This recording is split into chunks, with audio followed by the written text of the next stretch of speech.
Well, there we are. You can see Oscar Pistorius there, and just as we leave those pictures from inside court, what we have learned in those last few minutes before the court adjourns is that the judge has granted Oscar Pistorius bail until his sentencing. He will continue to live at the house of his uncle, where he has lived for the last 18 months since he was given bail, and she has not insisted that he spends the time until sentencing in custody. So what effectively this means is that in a few minutes' time, perhaps at some point in the near future, Oscar Pistorius, despite being convicted of culpable homicide in the killing of Reeva Steenkamp, will walk from court through the usual entrance. He will not be spending time in custody, at least not until the potential sentencing. Now, we heard dates in October being mentioned there, the 13th of October for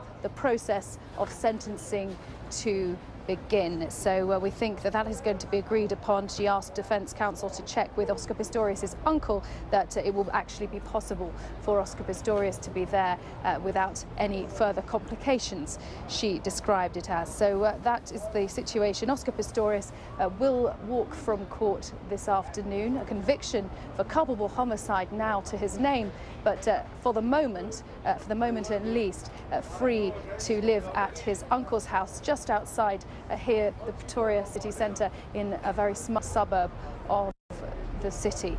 I'm just going to discuss the process now with former Judge Willem Heath about what actually happens when that date comes.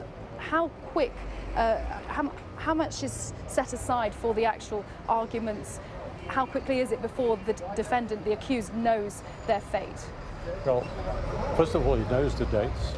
Secondly, the two counsel can prepare for that date. They would probably be called upon by the judge to submit written heads of arguments so that she can study it before the time. So the time that it will take in court at the longest would be a day, but